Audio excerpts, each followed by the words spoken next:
সবিতা তাড়াতাড়ি জুস নিয়ে এসো, আর আরেকটা পোস্টে গানবে। প্রোটিন ইনটেকটাও তো দরকার না, সারাদিন কত খাটাখাটনি হয়।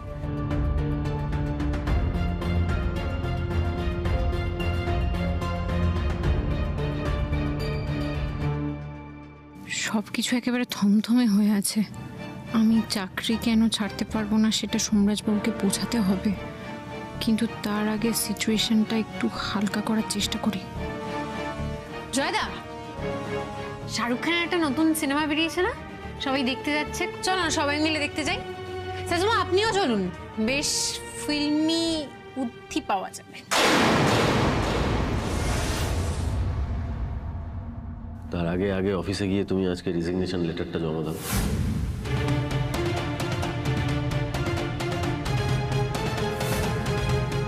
যদি না পারো তাহলে আমি লিখে দেবো। তিতির চাকরি ছেড়ে দেবে মানে? জয়, তুমি এটাতে ইন্টারফিয়ার করো না, এটা ওদের ব্যাপার। রিতা শোন, রেজিগনেশন দেওয়ার জন্য অফিসে যাওয়ার কি দরকার? সেটা তো ইমেলই দেওয়া যায়, তাই না? না মানে তোমার যেটা সুবিধে হয় আর কি। সোমরাজবাবু, আপনি বুঝতে পারছেন না, আমার চাকরিটা। তিতির, আমার যা বোঝার সেটা কাল রাতেই বোঝা হয়ে গেছে। সেই মতো আমার যা বলার বলেও দিয়েছি। এবার তুমি তোমার ডিসিশনটা যত তাড়াতাড়ি নেবে, এরপরের আমার ডিসিশনটা নিতে তত সুবিধে হবে। পরের ডিসিশন মানে? কিসের পরের ডিসিশন? কিসের পরের ডিসিশন? উঠে যাচ্ছেন কেন আপনি? বলুন পরের ডিসিশন। তুমি এখানে কি করছো? যাও, শিগগিরই অফিস যাও। কিন্তু দাদাভাই তিতিকে রিজাইন শুনতে চাই না, যাও অফিসে যাও। আরে আমি অফিসে গিয়ে টিফিনটা খেয়ে নিও।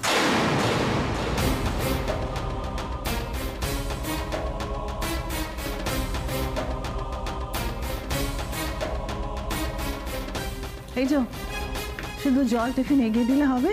কবে থেকে বলছি আমার গুড নিউজ চাই, গুড নিউজ চাই।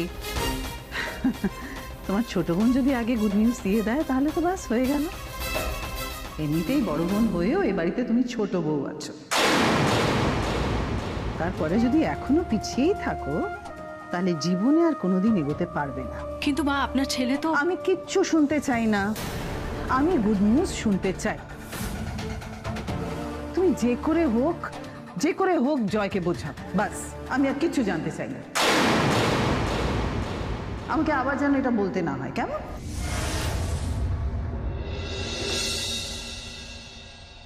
অফিসে এসেই নাকি রেজিগনেশন দিয়ে চাকরি ছেড়ে দিতে হবে।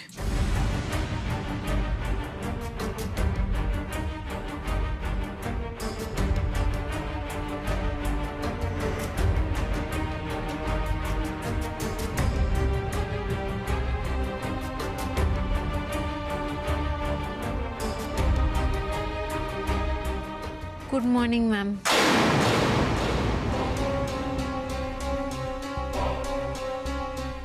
Good morning.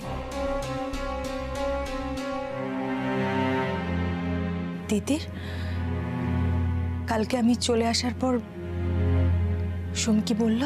সে আর কি বলবে, শো স্টপার তো একজনই না, মিসেস মালিনী ব্যানার্জি। আপনি চলে আসার পর উনি আরেক প্রস্থ সোমরাজবাবুর মাথা খেলেন। আমি মনকে এ বাড়িতে দেবী সাজিয়ে এনেছিলাম একটা কারণে, আমি তোমাকে হারাতে চাইনি বাবা। তারপর সোমরাজবাবু হঠাৎ করে রাত্রিবেলা আমাকে বলছেন চাকরিটা নাকি ছেড়ে দিতে হবে। যখন যা ইচ্ছে, আমি পরিষ্কার বলে দিচ্ছি আমি চাকরি ছাড়তে পারবো না। মগের মুলুক নাকি যখন যা খুশি তাই বলবে আর আমাকে। এটা কি ম্যাম?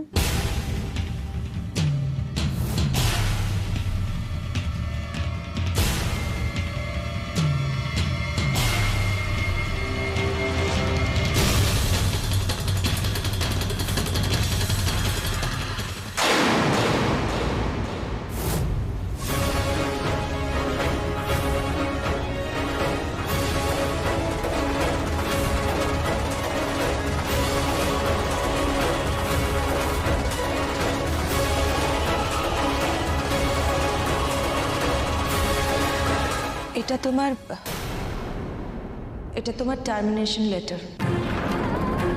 আপনি আমাকে চাকরি থেকে বের করে দিচ্ছেন? আসলে তিতির, আমি আমার কলকাতার উইংটা মুম্বাইতে ট্রান্সফার করছি। আর দেখো, এখানকার এমপ্লয়িরা তো আর মুম্বাই গিয়ে চাকরিটা করতে পারবে না, তাই আমি সকলকেই চাকরি ছেড়ে দেওয়ার কথা বলেছি। আর প্রত্যেককেই আমি 3 মাসের আগাম স্যালারি দিয়েও দিয়েছি। তিতির, তোমরা খুব এফিশিয়েন্ট, খুব ট্যালেন্টেড। আমার বিশ্বাস তোমরা খুব তাড়াতাড়ি ভালো চাকরি পেয়ে যাবে। আপনি কলকাতার ব্যবসাটা কেন বন্ধ করে দিচ্ছেন? আসলে আসলে কলকাতার ওয়েদারটা না ঠিক আমার স্যুট করছে না তিতির। আর মুম্বাই হচ্ছে ফ্যাশন ক্যাপিটাল, সেখানে মিথ্যে কথা, মিথ্যে কথা। আপনি সোমরাজ বাবুর জন্য কলকাতার ব্যবসাটা তুলে দিচ্ছেন। সোমরাজ বাবু আপনাকে বলেছেন না আপনি যা করছেন শুধুমাত্র ব্যবসার জন্য করছেন। আপনি সোমরাজ বাবুকে প্রমাণ দিতে চান 10 কোটি টাকার টেন্ডার পাওয়ার জন্য আপনি সোমরাজ বাবুর কাছে যাননি, গিয়েছিলেন ভালোবাসার টানে, তাই তো? আমি আর কারোর কাছে কিচ্ছু প্রমাণ করতে চাই না তিতির। এত ইগো কেন আপনাদের? 23 বছর আগে বাবার সঙ্গে ইগোর লড়াই করে আপনি সোমরাজ বাবুকে ছেড়ে সংসার ছেড়ে চলে গিয়েছিলেন। আজকে 23 বছর পর আবার আপনি সেই ইগোর লড়াই করে চলে যেতে চাইছেন। আর এবারের লড়াইটা সোমরাজ বাবুর সঙ্গে। কিন্তু আমার বলতে কষ্ট হচ্ছে, এই লড়াইটা করে আপনার ব্যবসার ভাষায় যেটাকে লস বলে, লস হচ্ছে, লস। আপনি কিন্তু কিচ্ছু পাচ্ছেন না, শুধু হারাচ্ছেন। আর আপনার প্রিয়জনেরাও আপনাকে হারাচ্ছে। এই 23টা বছর কত সুন্দর হতে পারতো বলুন তো? আপনি, বাবা, সোমরাজ বাবু, ঠাম্মা, কাকু, পিসি সবাই মিলে একটা স্বপ্নের জীবন কাটাতে পারতেন। আর তা না করে ওই একটা বিয়ের ছবি আর সোমরাজ বাবুর খেলনা আঁকড়ে আপনি সারাটা জীবন কাটিয়ে দিলেন। 23টা বছর ধরে বাবা আপনার শাড়ি আর আপনার দেওয়া বইগুলো আঁকড়ে ধরে কাটিয়ে দিল। সোমরাজ বাবু তো আঁকড়ে ধরার মতো কিছুই পেল না, তাই আত্মপান্ত খারাপ একটা মানুষ মালিনী ব্যানার্জিকে আঁকড়ে ধরে বেঁচে রইলেন সোমরাজ বাবু। শুধুমাত্র আপনাদের ইগোর জন্য, আপনাদের জন্য। কেন করছেন নিজের সন্তানের সাথে এরকম? আপনার সন্তান তো সোমরাজ বাবু। তুমি ভুল বলছো তিতির, এটা ইগোর লড়াই নয়। তুমি তো নিজে শুনলে তিতির, তুমি তো নিজে কানে শুনলে যে সোম আমাকে বলল যে সোমের জীবনে আমার আর কোনো প্রয়োজন নেই। আমি যে 23টা বছর ওদের জীবনে ছিলাম না, ওদের তার জন্য কোনো কিচ্ছু আটকায়নি, বিশেষত সোমের। বরং ব্যানার্জি পরিবারে 23টা বছরে সুখ, শান্তি, স্থিতি সব কিছু ছিল। আমি আসার পর সেগুলো চলে যেতে বসেছে।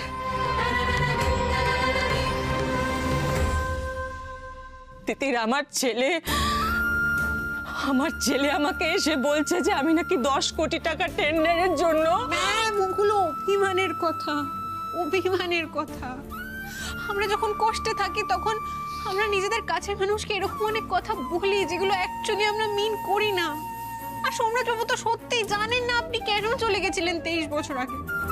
সোমরাজ বাবু শুধু জানেন 3 বছর বয়সে ওনার মা ওনাকে ছেড়ে চলে গেছে। তাই সোমরাজ বাবুর রাগ অভিমান হওয়াটা তো খুব স্বাভাবিক। কিন্তু আপনি তো সব জানেন, আপনি তা সত্ত্বেও আবার সেই একই কাজ করবেন, সোমরাজ বাবুকে ছেড়ে চলে যাবেন। তিতির, যেখানে আমার প্রয়োজন নেই সেখানে। হ্যাঁ, সন্তানের কাছে মায়ের প্রয়োজন কোনোদিনও ফুরোয় না। আপনি কি বলে জানেন? সোমরাজ বাবুর মনে মায়ের জায়গাটা ফাঁকাই রয়ে গেছে, কেউ সেটা কোনোদিন পূরণ করতে পারেনি। কাল যখন সোমরাজ বাবু আপনাকে অতগুলো কথা বলছিলেন, তখন তো একবার পারতেন নিজের ছেলেটাকে জড়িয়ে ধরে সব সত্যি কথা বলতে। কেন আপনি 23 বছর আগে চলে গিয়েছিলেন? যদি শুনতে নাও চাইতো জোর করে শোনাতেন। দেখতেন সোমরাজ বাবু মায়ের ছোঁয়াপে অন্যরকম হয়ে যেতেন, মানুষটা পাল্টে যেতেন পুরো।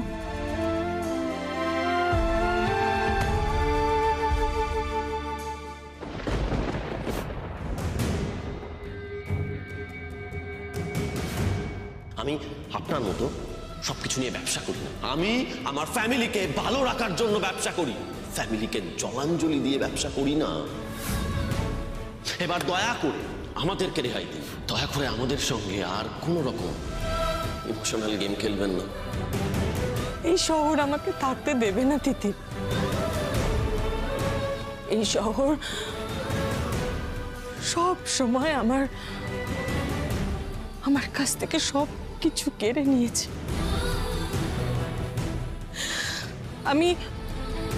আমি এই শহরটাতেই থাকবো,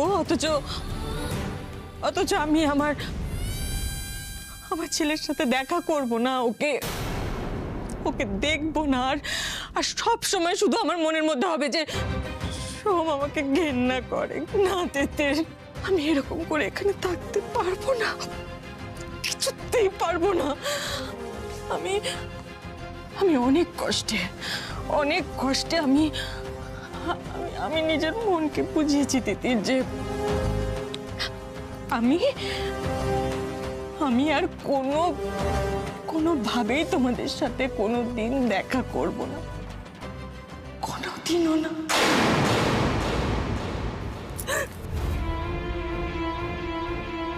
প্লিজ ম্যাম, আমাদের সক্ষমীকে সোমরাজবাবুকে এভাবে ছেড়ে চলে যাবেন না ম্যাম। সোমরাজবাবু হয়তো মুখে কিছু বলতে পারবেন না, কিন্তু ভেতর থেকে ভাঙা মানুষটা আরো ভেঙে চুরমার হয়ে যাবে। তিতির, আমায় আটকেও না তিতির, এতেই যে সবার ভালো হবে তিতির।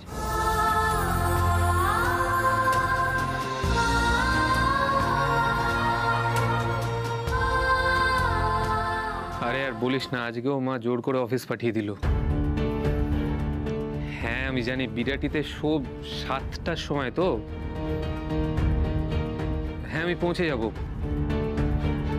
হ্যাঁ দাদাভাই আছে, দাদাভাইকে বলে ম্যানেজ করে আমি ঠিক পৌঁছে যাব। হ্যাঁ হ্যাঁ দাদাভাই আছে তো, আমার কোনো চাপ নেই। ওকে, সি ইউ। জমি হবে শো। টাটা।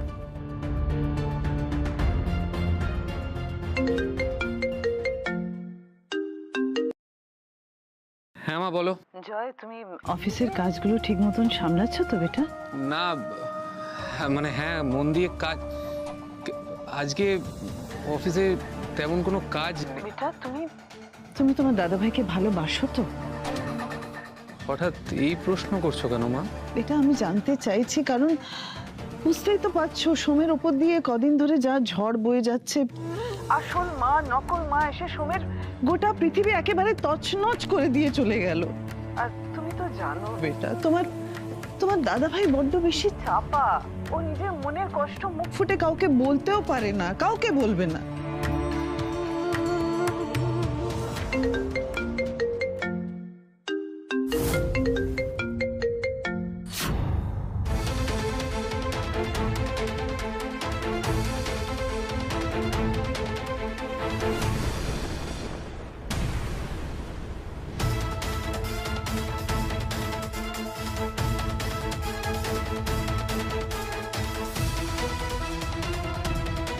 আমি সবটা দেখতে পাচ্ছি মা, বুঝতে পারছি।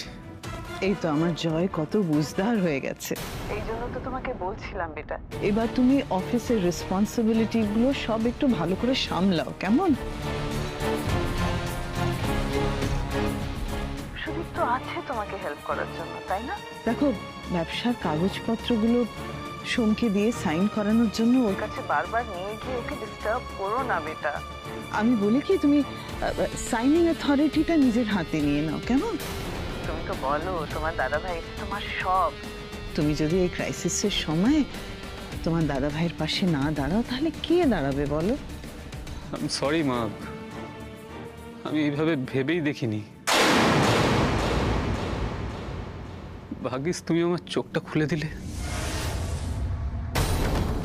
আজ থেকে দাদাভাইকে যতটা ফ্রি রাখা যায় আমি রাখবো মা, আমি দায়িত্ব নেব। এক্সকিউজ মি, বলছি দাদাভাইকে এখন ডিস্টার্ব করা যাবে না। আপনি আমার কেবিনে যান, আমি দেখছি। ওকে।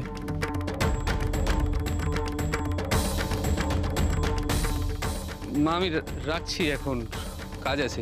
হ্যাঁ বেটা, মন দিয়ে কাজ করো, কেমন? All the best. হ্যাঁ মা। বাহ, মালিনী ব্যানার্জি একের পর এক তুরুপের তাস ফেলছে। এবার আর কি, কোনো চিন্তা নেই। সুদীপকে বলবো জয়ের উপরে নজর রাখার জন্য। একদিকে দোয়েল আর একদিকে জয়। আমার এই ডান হাত বা হাত দিয়ে সংসার আর অফিস দুই থেকে আমি তিতির আর সোমকে উপড়ে ফেলে দেব।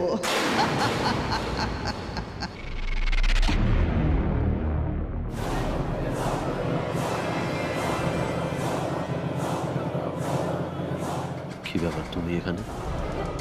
আমি জানি আপনার অফিসে মেয়েদের ঢোকা নিষিদ্ধ, কারণ আপনি তো মেয়েদেরকে ভীষণ বোকা, নিচু, স্বার্থপর আর আত্মকেন্দ্রিক মনে করেন, তাই না?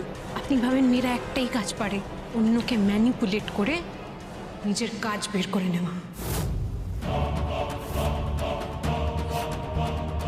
তাই লাস্ট যেবার এসেছিলাম আপনি বলেছিলেন আমি আপনার মেন্স ইন্দো ওয়েস্টার্ন কোটের আইডিয়া চুরি করে ফ্যাশন ফিয়েস্তাতে জিতেছি।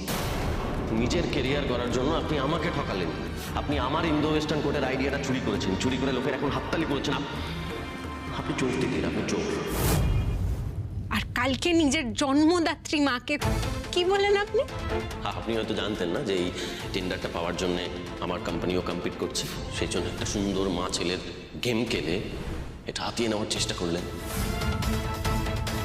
আপনি সত্যি এটা বিশ্বাস করেন? করেন বিশ্বাস? এবার বুকে হাত রেখে বলুন না, করেন বিশ্বাস আপনি?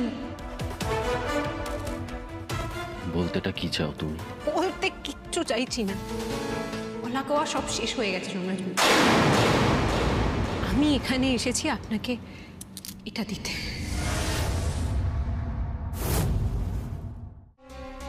না না, এটা নিয়ে তো একটা বড় সড়ো সিদ্ধান্ত নিতে হবে। এত বড় সিদ্ধান্ত আমি দাদাভাইকে ছাড়া নিতে পারবো না ম্যানেজার বাবু।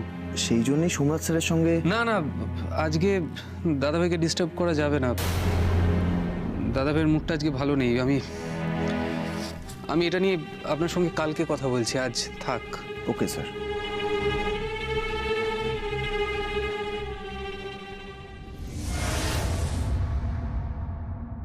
দেখ ভাইপো, ক্লায়েন্ট কিন্তু কাল সকালের ফ্লাইটে বিদেশ ফেরত চলে যাচ্ছে, আর সেই জন্যই আজকে সন্ধ্যে 7টার সময় ওরা মিটিংয়ের টাইমটা দিয়েছে আর কি। আমার মনে হয় তুই যা, গিয়ে ওদের সঙ্গে মিট করে ডিলটা ফাইনাল কর। সময়ের কথা ভাবিস না। কিন্তু আজকে 7টার সময় আমি পারবো না, আমার বিরাটিতে একটা শো আছে। কি আছে? একটা শো আছে আজকে বিরাটিতে 7টার সময়। শো? হ্যাঁ, আমি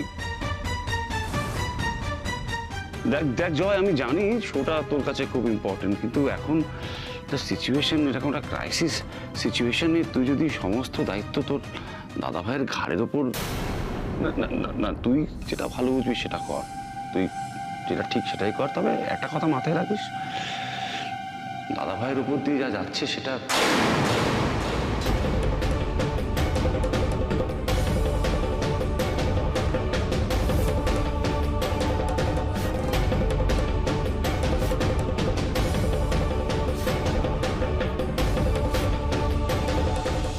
কি করব আমি এখন? একদিকে শো, আমার গান, আমার প্যাশন, আর অন্যদিকে দাদা ভাই।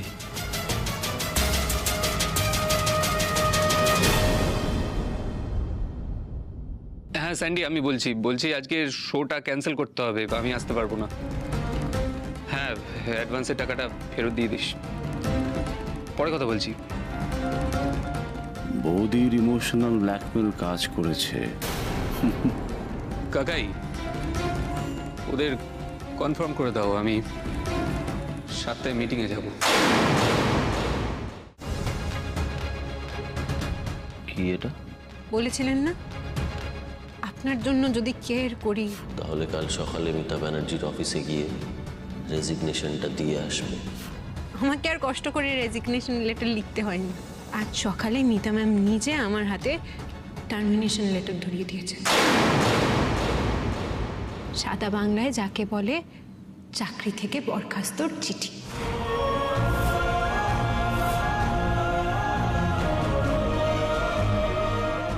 নিন, দেখে চোখ সার্থক করুন।